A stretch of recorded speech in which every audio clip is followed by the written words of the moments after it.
It was so callous, like she was an animal, just murdered in cold blood.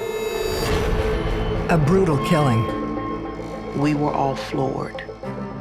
She was very beautiful, just a sweetheart of a person. A dark mystery with multiple suspects. I mean, this guy matches so many people in Houston. His close relationship with her would have provided for opportunity. You have the woman scorned. She started acting crazy. Here's a man that just killed his girlfriend. He's telling us this. The truth will be revealed. We asked him, do you have any idea who may want to harm Jennifer Lewis? And without hesitation, he said yes. Every day in North America, dozens of people are murdered. The key to solving the toughest of these homicides lies in the final 24 hours of the victim's life. To crack the case, detectives must reconstruct that critical timeline. The minutes and hours containing evidence that can help unlock the mystery and catch the killer.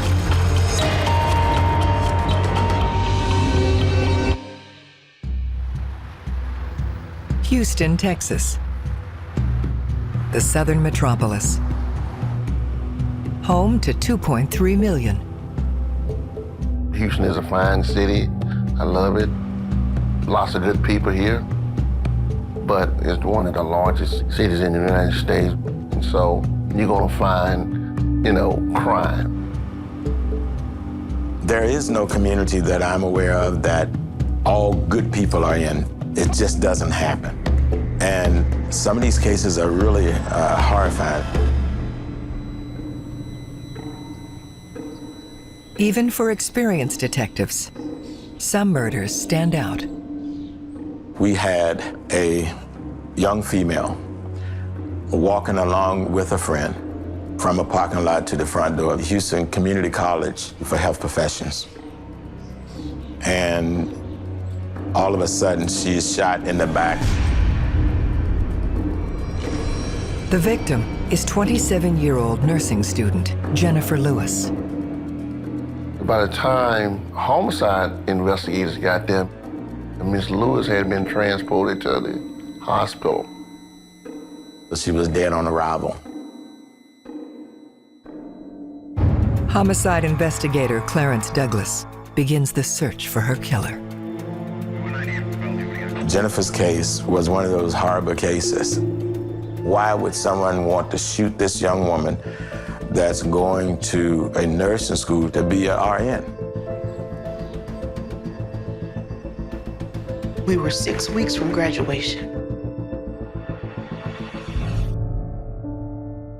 Going around innocently in life, thinking nothing like this will happen to me. Jennifer and I met as nursing students. It was an automatic chemistry. We would study together. We would talk about these transitional issues of 20-year-old women, boyfriends, and dreams and hopes. Jennifer was energy in a human being. She was just like a magnet. Here you had a woman that was innocent, totally innocent. And then all of a sudden, this tragic event takes place.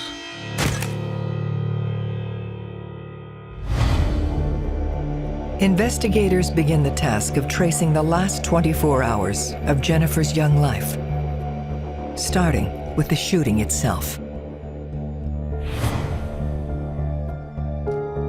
We knew that we had a witness, Cheryl Allen, that was walking right beside Jennifer. That day we drove up to school. We parked in our normal spot, hopped out. The day was bright. There was lots of people, school buses.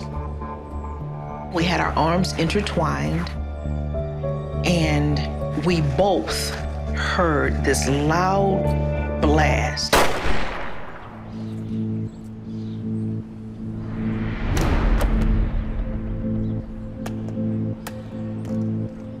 I said to her, "Did you hear that car backfire?"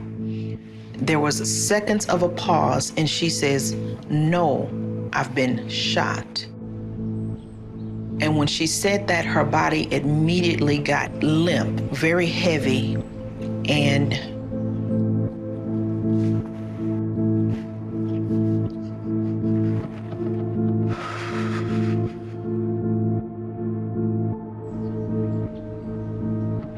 she couldn't take any more steps. So I laid her down, and everything slowed down. It was a very beautiful day in the midst of an extremely tragic scene. From all appearances, Jennifer did not know the shooter because when she was shot, she said, "That man shot me." She didn't call out a name or anything. At that point, Cheryl could see the blood coming out of her chest there, the front of her chest. Cheryl was trying to help Jennifer. I said to the teacher that was doing CPR, "Stop, she's dead." When I looked in her eyes, I just already knew she was present with the Lord. I did see a figure running away from the corner of my left eye. But she couldn't really get a good look at him because she was trying to assist Jennifer. We have witnesses that heard the gunshot and then saw the shooter run away. Told us he wasn't afraid to be seen. All the witnesses agree that it was a thin black male. They agreed that he had a dark hat on his head. It's not that he walked with a limp or he had one arm. I mean, this guy matches so many people in Houston. Witness accounts do yield a key detail. After the shooting, he ran and got into a red car, and as the red car sped off. We weren't close enough to see who was in the car. They could only see a silhouette of the driver.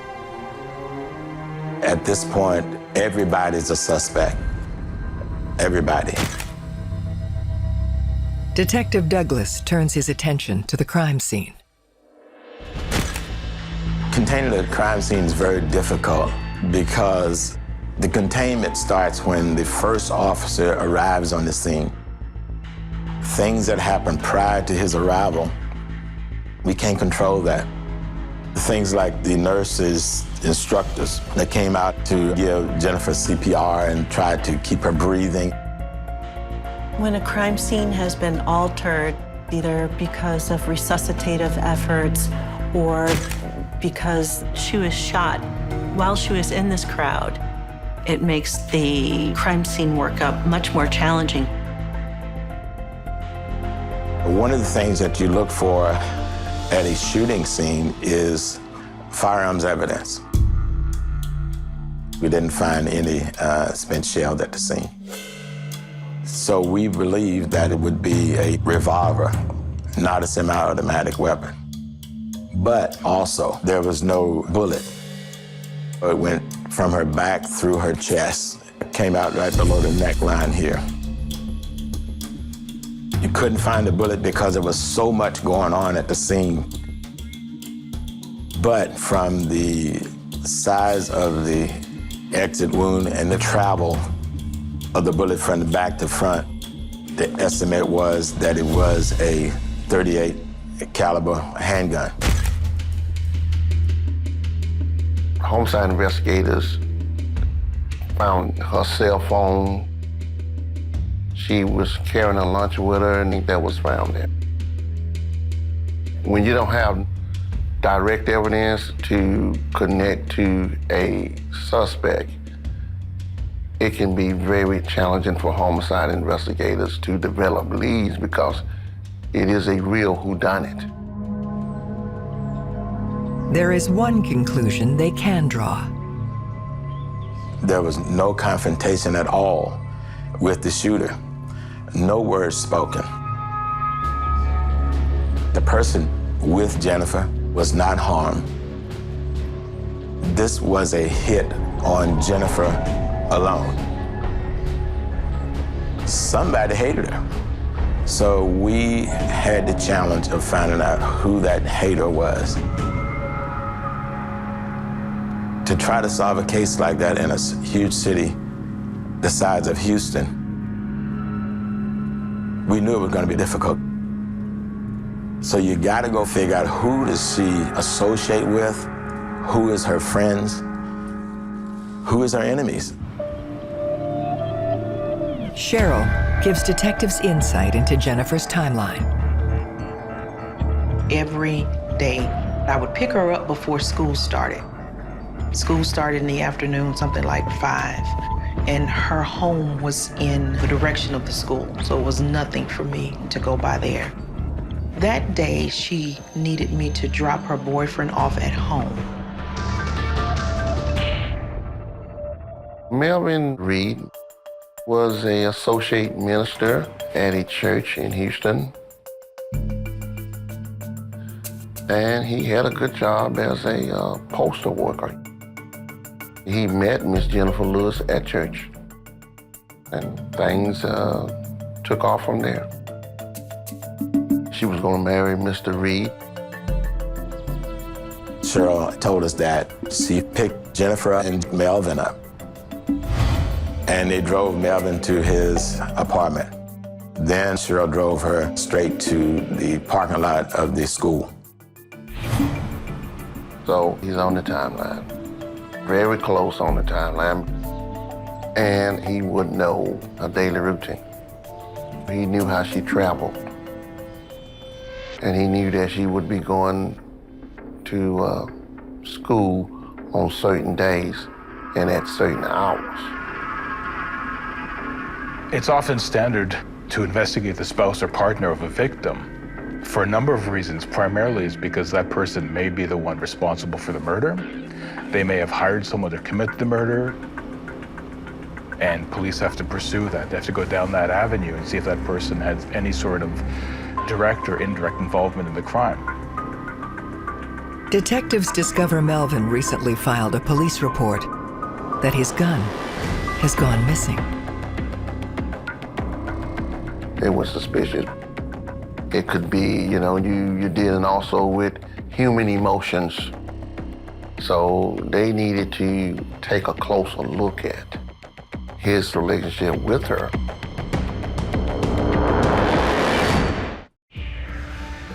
Detectives investigating the murder of Jennifer Lewis have identified their first person of interest, her boyfriend, Melvin Reed. What you do in that case, you talk with him and you ask him questions.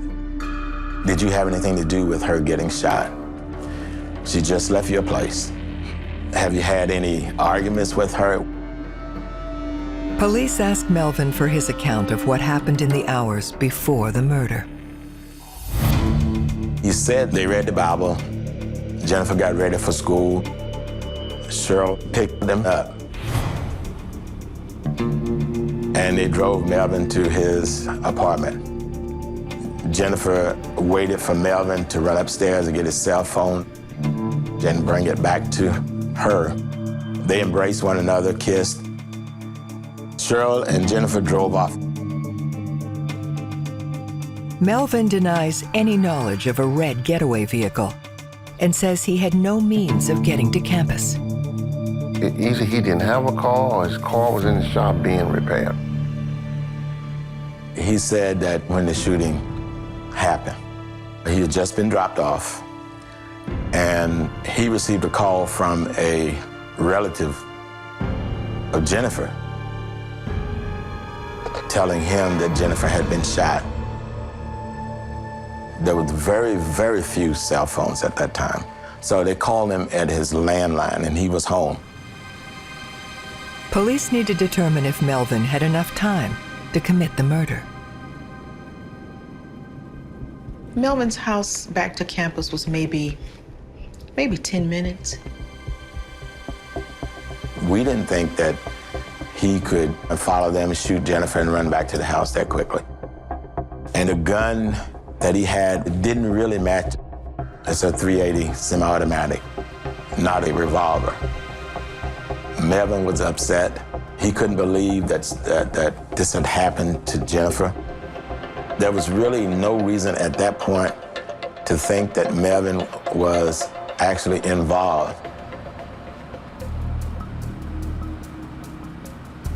But we also had to look at other people that he may have been involved with or knew.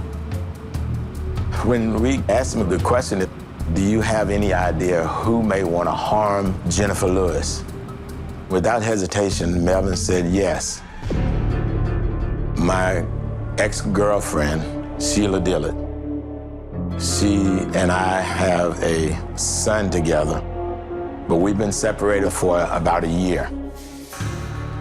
When he said that, it gets your attention. Why would he say that about his ex-girlfriend, the mother of his child? The police will always look at family members to see who has an axe to grind. And it's usually pretty easy to find out because if you don't like a family member, those feelings aren't usually secrets. What happened was Melvin and Sheila had broken off their relationship. But because they had a son together, they would see one another. Sheila still looked at him as her man. Melvin recounts a specific incident from months before. On one particular day, Melvin had his son, who he calls Little Melvin. He tells Sheila, when you come to pick up little Melvin, call me. But instead of Sheila calling, when she got to the apartment, she went upstairs. She saw Jennifer. Melvin introduced her to Jennifer. It's my girlfriend. From that day, Sheila began to call him repeatedly. And then just before Valentine's Day, a few weeks before the murder, Sheila's over at Melvin's, and he tells her, I'm gonna ask Jennifer to marry me. Sheila was hysterical. She went into his apartment and she took a photograph that he had on his dresser there of Jennifer. And she ripped it apart. Melvin reveals another key detail about the day of the murder. That day, Jennifer told Melvin that she had received some telephone calls where the person would just hang up. Nobody was on the phone. Those calls came between 2:30 and 5. He suspected it was Sheila. But if Sheila Dillard had anything to do with Jennifer's death, she hired someone to do it because all the witnesses identified the shooter as a young black man. So after talking to Melvin, you have to talk to Sheila. And that was the next step that we did in this investigation. She agreed to come down to the homicide division. We talked to Sheila extensively. Her alibi was I was at home fixing my mother's hair. Detectives need to confirm her alibi with her mother. The mother was an angry person. Police went to Sheila's mother's house and there was a big argument. When people prevent you from doing your job, that's borderline obstructionist. But it's rare for the police, even with all the lying that goes on, to charge people. Because if you start charging people for lying to you, then you may have people who will not cooperate with you down the road. We still had to get more information on Sheila. So We asked her if she would take a polygraph test. Guilty people sometimes put themselves forward and willingly offer to do a lie detector test or a polygraph. And the reason they do this is because they're basically saying, look, I'm innocent, I didn't do it. And I'm willing to do this test as a means of covering for themselves. She admitted that, yeah, I was upset. Melvin hurt me. And she said she wanted to go back with Melvin. That was her child's father, and she wanted to be with him. We asked her, did you shoot Jennifer Lewis? Do you know who shot Jennifer Lewis? Were you there when Jennifer Lewis was shot and killed? All those questions were asked, and she passed all those questions according to the examiner, as showing that she was not involved. We knew Sheila didn't shoot her, but we believed she somehow had some kind of connection, and we still had to figure out what that was. We wanted more direct information that would try to connect her to that red car, to the shooter. Sheila had a small Ford, and it was kind of a goldish color. And she denied having anything to do with the red car. So we called a special unit that's attached to Houston Police Department and asked them if they would do surveillance for us. As they do so, detectives receive a new lead. Another officer that worked the street in uniform called us and said, you need to look at Jennifer's ex-boyfriend. His name is John Johnson. I remember her talking about him a lot. It was months before Melvin. I don't know quite how to define the relationship, but they were extremely fond of each other. She talked about him all the time. They did a lot of writing. She never talked about any specifics. They discovered that Johnson murdered his girlfriend, a woman named Paula Hunter. Now, here's a man that just killed his girlfriend. We just wanted to get his side of the story as far as he and Jennifer was concerned. How did she fit into that murder?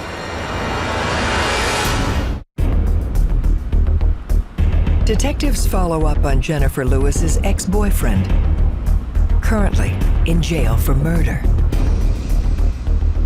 John Johnson had a girlfriend named Paula. He was also seeing Jennifer. One night, Jennifer spent the night with Johnson. Johnson gets up, takes Jennifer's car keys, and drives to his girlfriend Paula's. Ended up shooting and killing Paula. As he leaves, one of the witnesses writes down the license plate number. They put the license plate number on the police radio that came back to Jennifer Lewis on Daphne Street. The police go to Daphne Street and they question Jennifer about her car being at a murder scene. She tells the police she don't know anything about it because she didn't realize that he had taken her car. She talked John into, look, turn yourself in for what you've done. John turned himself in, and he was put in Harris County Jail where he was awaiting trial. If Johnson knew that she would testify against him and provide damaging testimony to him, you would think that he probably would want to eliminate her, you know? We learned that prior to his murder case, there was a civil case that John had received a $9,000 payment. Of course, we looked at that as a possibility that he could use this money maybe to harm Jennifer. It's relatively common that a person in jail recruits somebody else to commit crimes on the outside. If you serve time in a federal penitentiary where other people around you are in there for violent crimes, it's easier than you might think to find somebody who's willing to kill somebody else for $2,000 or $3,000 or $4,000. Detective Douglas pays Johnson a visit. In the interview with John, John acknowledged, yeah, I did get that money. It was a civil case that I was involved in, and I gave the money to my mother. Douglas probes into the pair's relationship. John Johnson confirmed that he had been involved with Jennifer Lewis.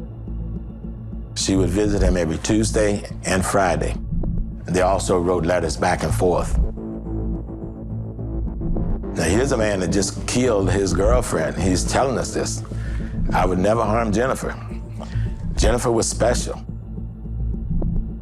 Johnson shows police the letters she sent to his jail cell as evidence he's telling the truth. He had no animosity toward Jennifer. There wasn't any ill feelings for him being in jail. They find no evidence of a hired hit that would place him on the timeline. They just could not make a direct connection between John Johnson and the murder of Jennifer Lewis. You feel frustrated, but we still had a lot of work to do. Somewhere there's some connection from Jennifer to the person that shot her. What we have to do is to, through Jennifer's connections, put that person back at the scene shooting Jennifer. As Douglas continues to probe, he gets a call from the surveillance team watching Sheila Dillard. They watch people walking back and forth, people going up to the apartment and coming down. Then they see a small red vehicle pull in.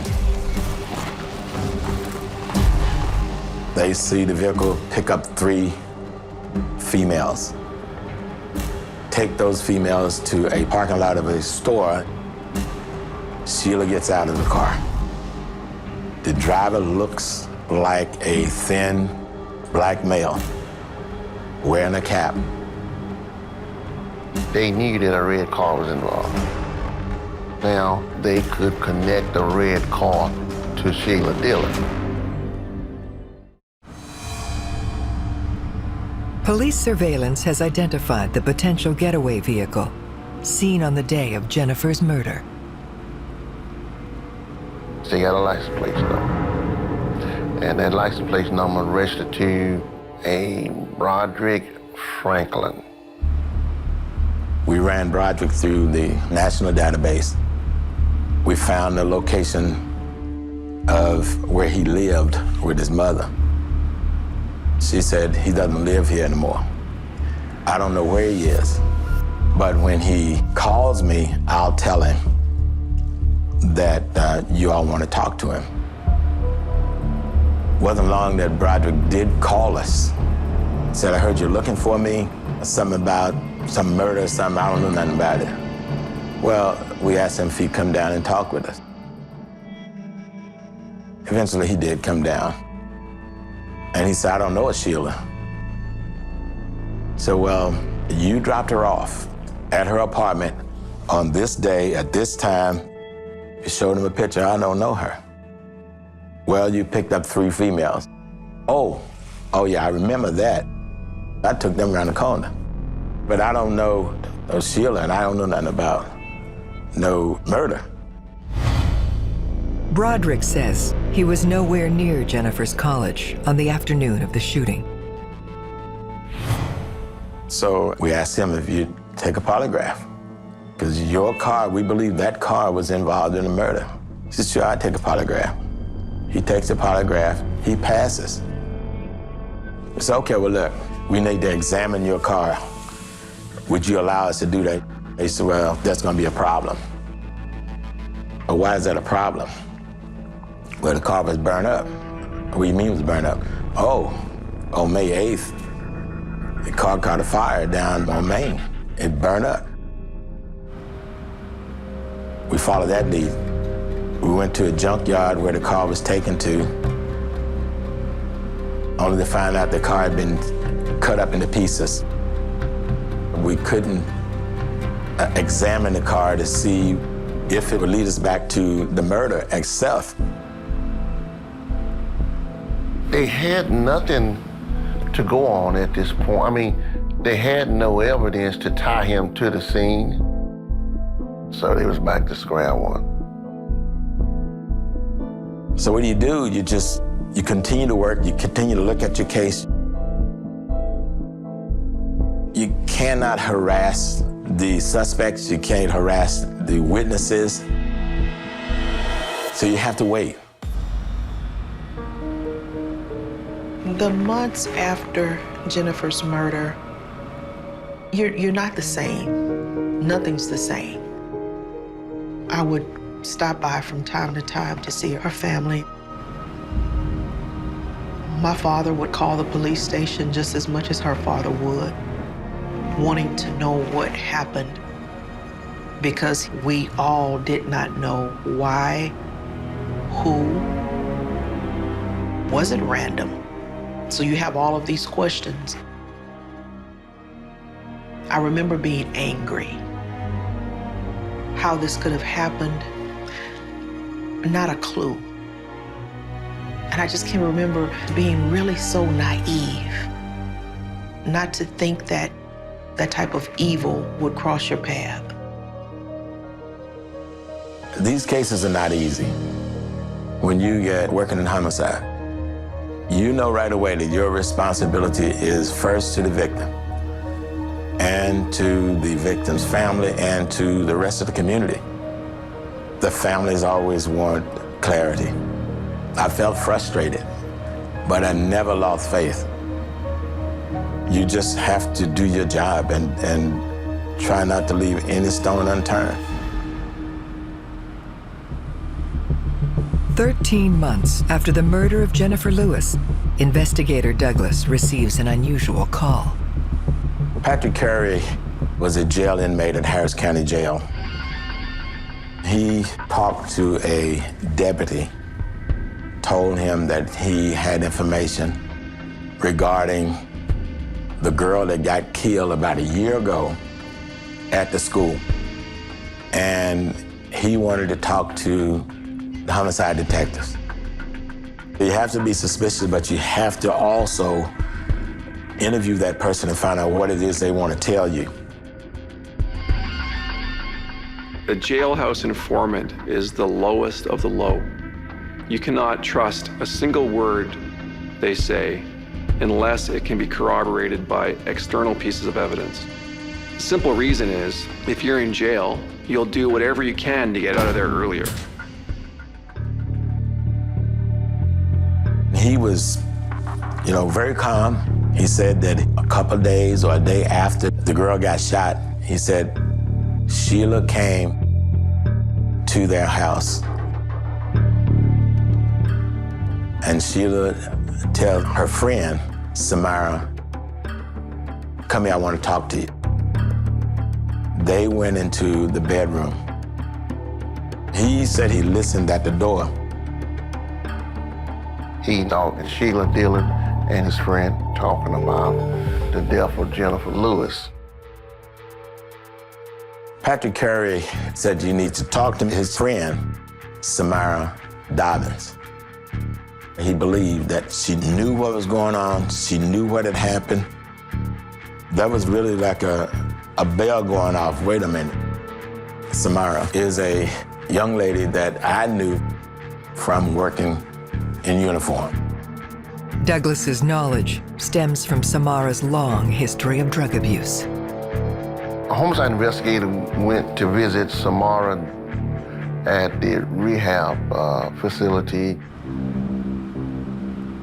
I decided, since I knew her so well, that I would not interview her. I wanted someone else to interview her to see what she would say.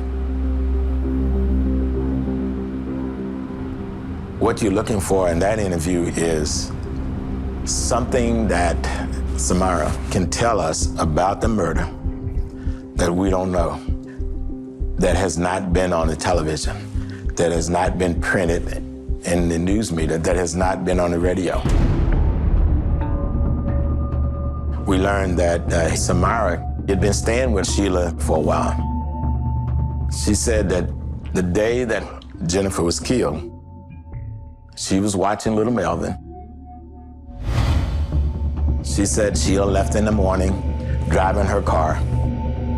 Sheila came back late in her little red car. This blows a hole in Sheila's alibi and clearly links her to a car similar to the one used in the murder. Sheila was very upset. She was pacing back and forth. Sheila told her, she said, "I got that bitch." Detectives honing in on murder suspect Sheila Dillard have found a witness who can break apart her story. Sheila tells Samara what had happened. Samara was friends with Sheila's brother, Daryl Dillard. The day before, Sheila had gone to the crack house where Daryl was selling drugs. At the crack house that day, Daryl introduced Sheila to a man they call a hitman, Gary Chop. Here, Sheila made the deal that would seal the fate of Jennifer Lewis. Sheila paid Daryl $700. Daryl was going to get $400. Chop was going to get $300. It was so cold-blooded and callous. The amount of money that was exchanged between the mastermind and the hitman were ridiculously low. Samara provides the final pieces of the puzzle, explaining what happened as Jennifer's timeline wound down to zero. Sheila had written down Jennifer's address from a letter that she had seen in Melvin's apartment. She knew the phone number. Sheila and Chop decided to call the house and see if Jennifer was there. Jennifer comes to the phone, and they hung the phone up. They drove over to Daphne Street where they parked, and they watched the house. The red car belonged to Daryl's girlfriend.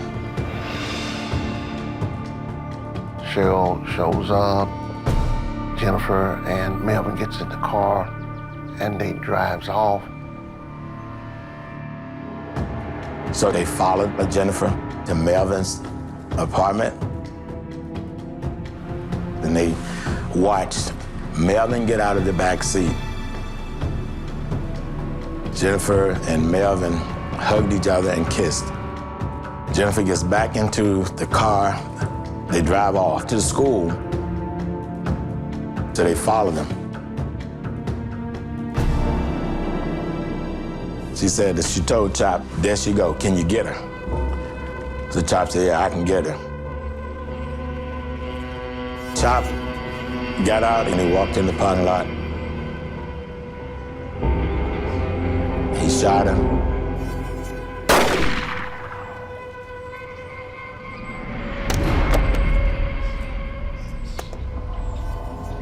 Chop came running back. He jumps in the car and he tells her, "Go, go, go." Sheila's brother Daryl then disposes of the gun. And Daryl throws it into the bayou. I tried to get the dive team to locate the gun, but the gun was never found. Samara says that Sheila claims to have passed her polygraph by mixing anxiety medication with beer. It's possible with the spectrum of therapeutic drugs out there that there can be a medication that could reduce the anxiety and therefore allowing somebody to pass it even though they're not being truthful. Another possibility here is that she passed the polygraph test because she's a pathological liar. Police now have everything they need. They got an arrest warrant for Sheila Dillard, her brother Dale Dillard, and Gary Lane Chop. Sheila was found in Melvin's bed when we arrested her. The fact that Melvin said over and over that he was going to marry Jennifer, and to learn later, started a sexual relationship again with Sheila. That was very upsetting. We secured confessions from Sheila and Chop. The only reason that Sheila could give was it's her jealous rage. She wanted Melvin, and she was going to do anything to get him. Sheila Dillard figured by having Jennifer Lewis murdered, she could continue to be with Melvin Reed. In the end, she lost because she went to prison. Sheila Dillard pled guilty to murder. She was given 50 years.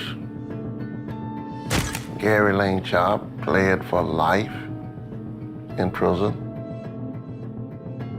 Dale Dillard, her brother, he went to trial. He was found guilty of tampering with evidence, and he was given 20 years in prison.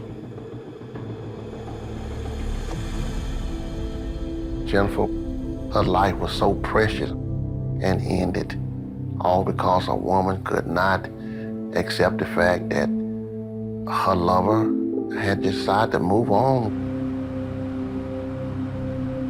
Several days before Jennifer and I were driving somewhere carrying on our 20-year-old shenanigans, and she said to me, if I died, Cheryl, today or tomorrow, it'll be okay. And I said, why would you say something like that? She says, I know that heaven is my home, and it'll be okay. And I didn't know that she was speaking to me then.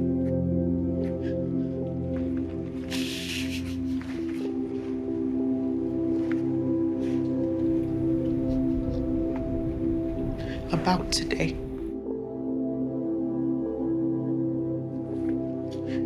And she needed me to know that she was going to be okay.